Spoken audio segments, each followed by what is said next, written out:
The Hanoi campaign has done much to bring this subject to world attention in a way that we hope tells Hanoi and its communist allies that their treatment of our men does not pass muster in the community of nations. Those who are held in Southeast Asia and their families know that they are not forgotten today. And I can assure you, Mr. Chairman, we will not let them down. The statements and comments about concern of the prisoners has increased with this administration. And yet the solution to returning the prisoners has come no closer. And the point that I feel so strongly about and concerned about is that there's been great hopes and expectations built upon the wives and the children and the families of the prisoners. I knew he was going to war, and I knew he could have been killed, but somehow I had never really thought about him as a prisoner. And that was July of 1965. And at that time, I had high hopes that by Christmas he would be home. Well, now it's almost 6 years later, and I, at this time, have less hope that he'll be home for Christmas. I just keep busy. And the hopes get slimmer that he's there.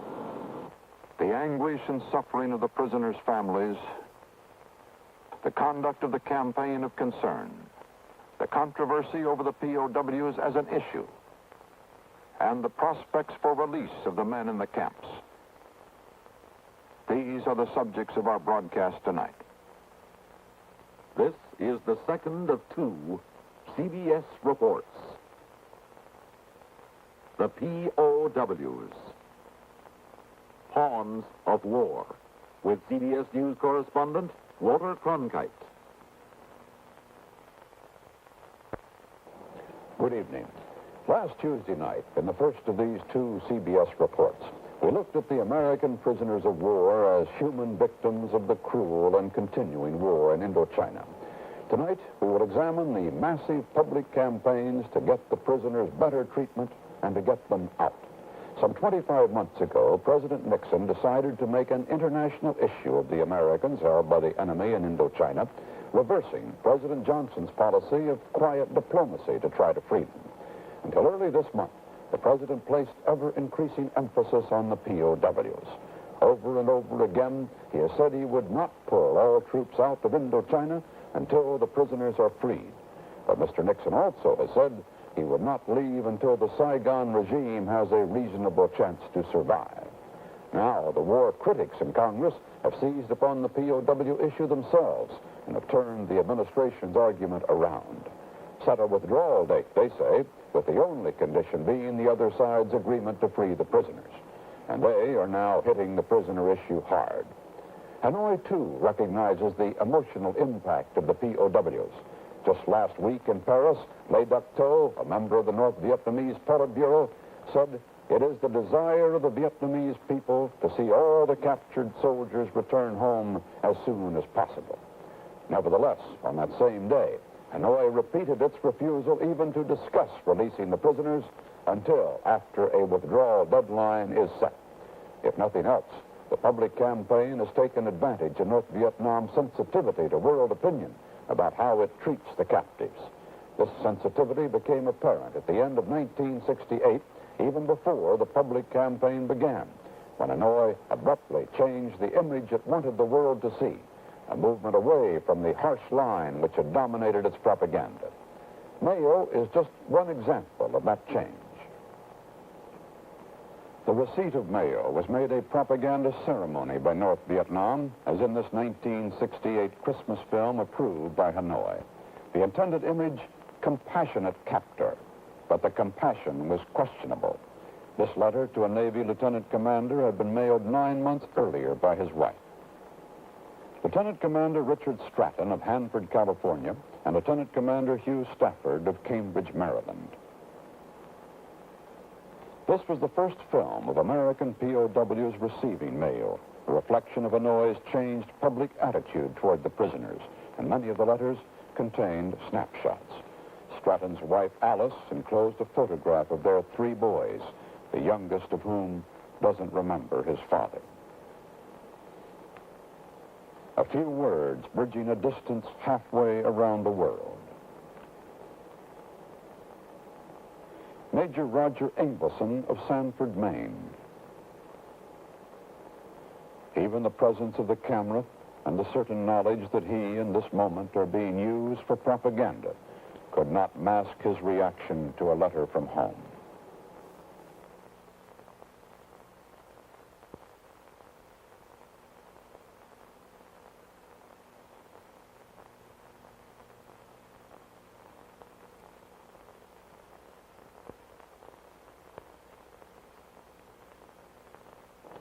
The exchange of mail has substantially increased since the administration made the prisoners a public issue. But in that 2-year period, only 6 Americans have been released, 3 by North Vietnam and 3 by the Viet Cong. In that same period, another 300, by the Pentagon's own figures, have been added to the list of the war's missing or captured. The most spectacular gesture of the administration's concern for the prisoners has been a commando strike inside North Vietnam to rescue POWs. A helicopter-borne team of 101 Air Force and Army volunteers raided the Son Tay camp 23 miles west of Hanoi last November 20th. The venture freed not a single prisoner. There were none in the camp, but the administration hailed it as a success. And the president, who had personally approved the attempt, personally decorated some of the participants. And Son Tay, like other aspects of the campaign to focus attention on the POWs, became itself a focus of controversy. Defense Secretary Laird appeared before the Senate Foreign Relations Committee. Mr. Chairman, I want this committee to know that I have not faced a more challenging decision since I have been Secretary of Defense. I concluded that there was no acceptable alternative than to recommend that the volunteer force, now highly trained and well-rehearsed for its humanitarian mission, should be authorized to make a valiant attempt to save their fellow Americans. I think there's no man in the Senate or anywhere else who is not deeply sympathetic with the prisoners of war. But unfortunately, this kind of a conflict involves many other people. We have lost some 50,000 dead. And we're continuing to lose large numbers. We're not questioning the heroism of the people involved, nor your motives in doing it. We all share your desire to release these prisoners, to obtain their release. But there are many of us feel that the only practical way, in view of the long history, is to bring the war to a conclusion. This month, Secretary Laird was asked if he still thought the Son Tay raid was a good idea. Yes, I do. Can you tell me why? Well, I would authorize similar activities as Secretary of Defense and recommend them when they have a chance for success. And I felt that this had a 50-50 chance for success as far as returning prisoners.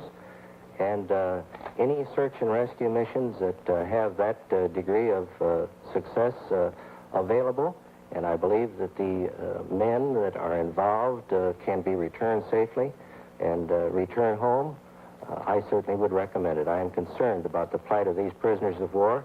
This is a humanitarian issue.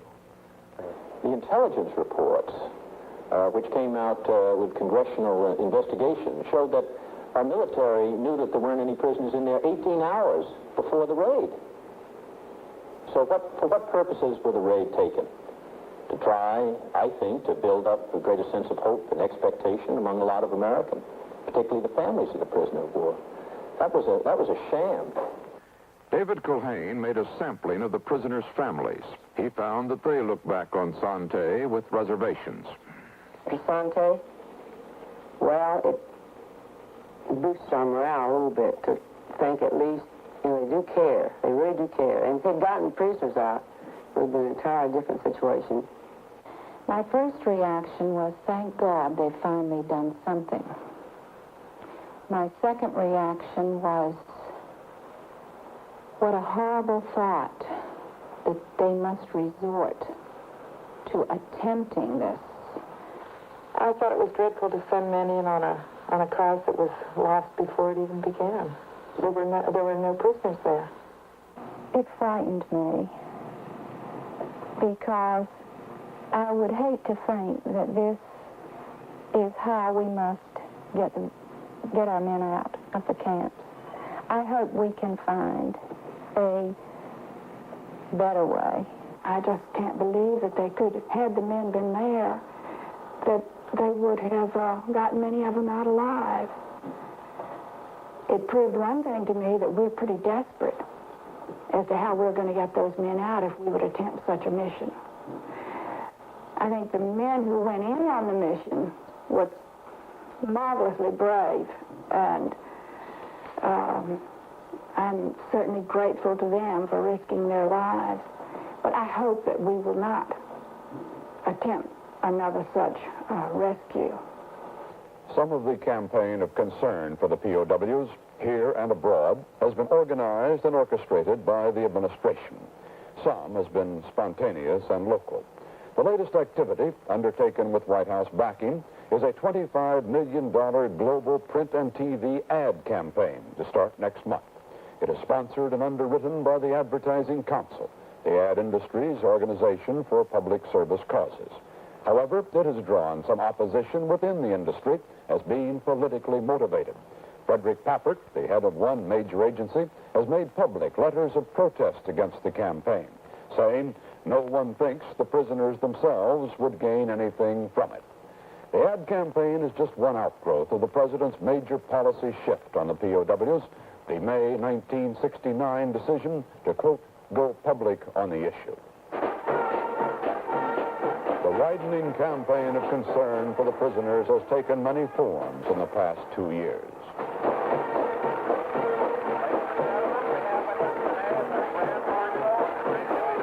For example, big parades. This one in Torrance, California on Armed Forces Day last month. For example, small town fairs. This one in Brea, California this month. High school students adopted missing Marine Captain Steve Hansen as their rallying symbol. Hansen, a helicopter pilot and former high school coach, was shot down in Laos on June 3, 1967, and has not been heard from since.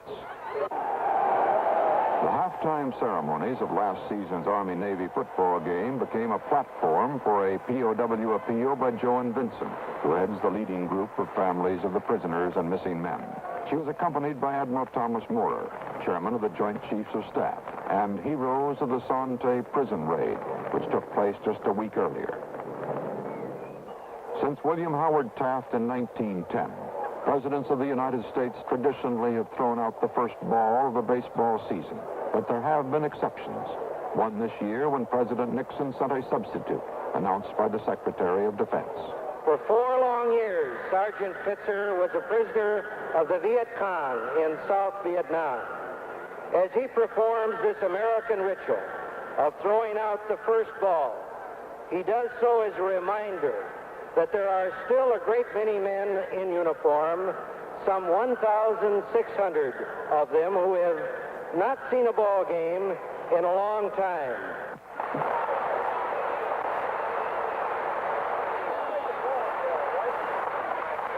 Gentlemen, last September 22nd, a joint meeting of Congress assembled to hear Colonel Frank Borman, the astronaut, report on a 25-day global visit to 14 nations he undertook for President Nixon in behalf of the prisoners. I request that all of you, some way, every day, remember the people, the U.S. citizens who are prisoners, and I strongly beg you not to forsake your countrymen who have given so much for you.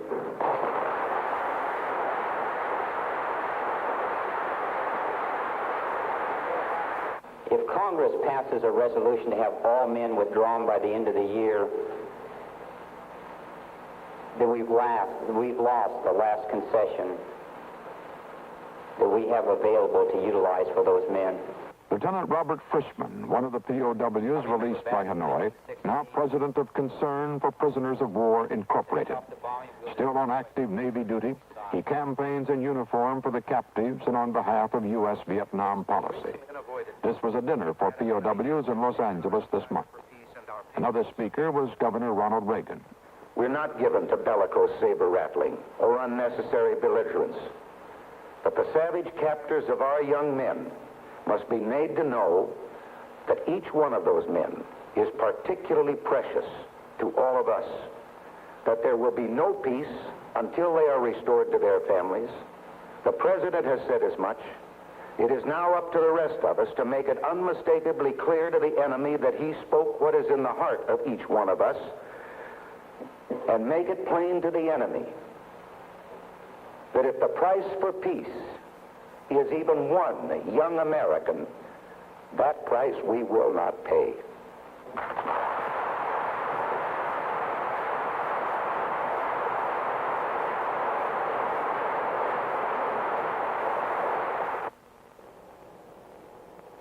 As part of the POW campaign, the Post Office issued a special commemorative stamp.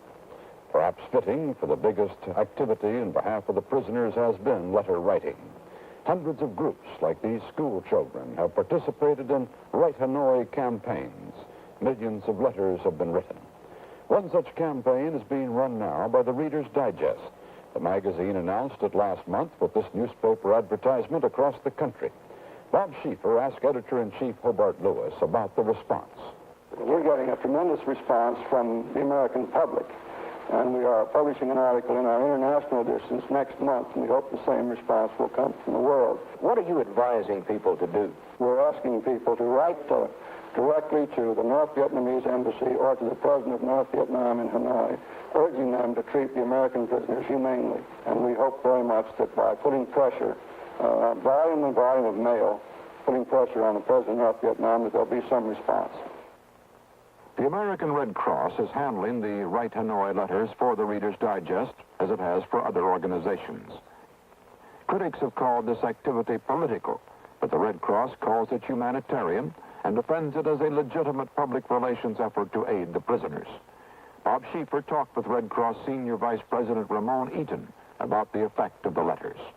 Do you have any proof that these coupons are being received by the North Vietnamese, or in fact that anybody is reading them in North Vietnam? We have considerable proof that the mass of letters, and these will only be, of course, a part of what's been going on now for 16, 17 months, are, of course, being received in Hanoi. There's no question about that. And natural curiosity and concern, if nothing more, indicates that these letters are opened. Eaton's confidence to the contrary, there is evidence that much mail goes unread, indeed, even unreceived.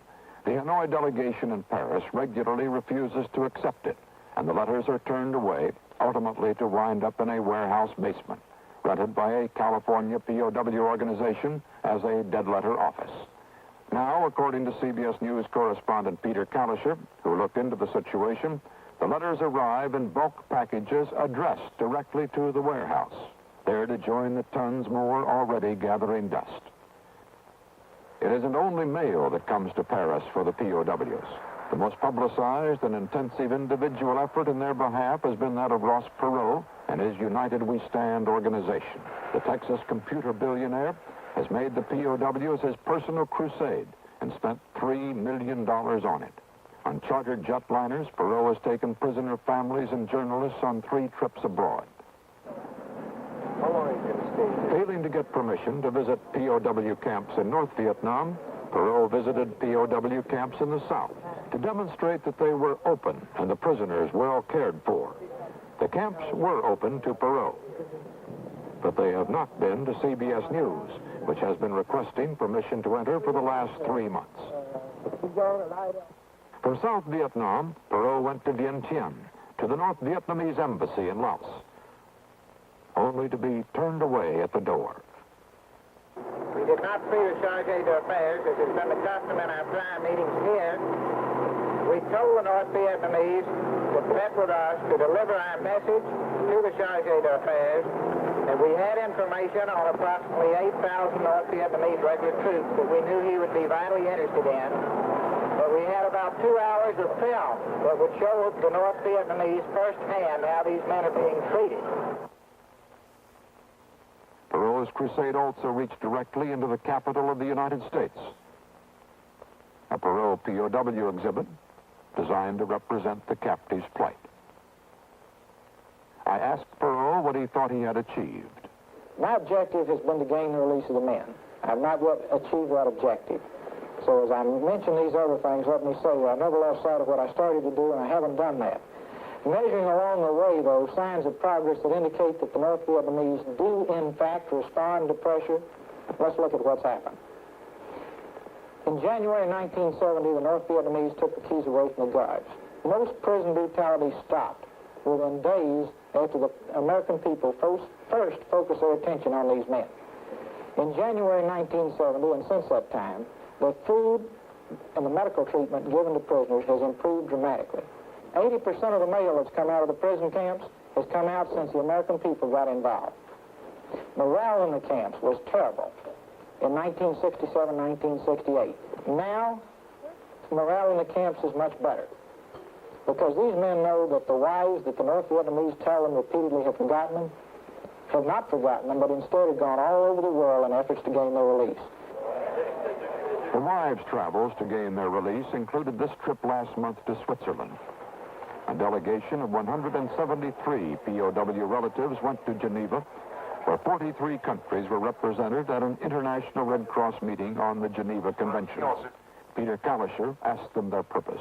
We hope to have people understand that many of the Geneva Conventions are not being upheld, and that we wish the prisoner of war situation could be made better. The purpose of the trip is to try to get the International Red Cross and then the other countries and the other embassies to support us in our efforts to try and find out something, information, anything that we can find out about the people that are missing or the prisoners. Just anything we can do for some more support that would maybe help us in some way to find out anything. Anything that we can do to further the world opinion with respect to these men's plight means a step forward. We've tried many, many things, and we would do most anything to attempt to secure some new information or release.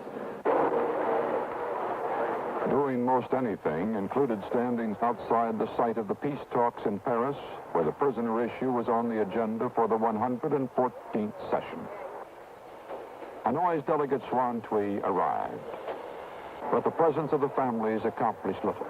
Nothing happened at the session to speed the return of the POWs. Nevertheless, the effort goes on, much of it directed from Washington, out of offices donated by the American Legion to an organization called the National League of Families of American Prisoners and Missing in Southeast Asia. Bob Schieffer talked with National Coordinator Joan Vinson, whose own husband is missing. Has any of this activity had any effect, do you think, on the North Vietnamese? Well, I very definitely think that it has had effect because up until December of last year, only 100 men had ever been heard from. Now, 339 men are identified by the North Vietnamese, which is some progress, and they are letting reporters into North Vietnam and have photographed a few of the men, and it does appear that the few that have been photographed, that their conditions have improved, because, 3 years ago, they were parading the men through the streets of Hanoi, calling them war pirates or criminals, and threatening to try them as war criminals. Now, we see pictures of them playing basketball, strumming on a guitar, being interviewed. So I think that, in that way, that their conditions have improved, at least, as I said, of the ones that we have seen photographed. We get reports from some of the families, and I'm interested to know if you also get reports.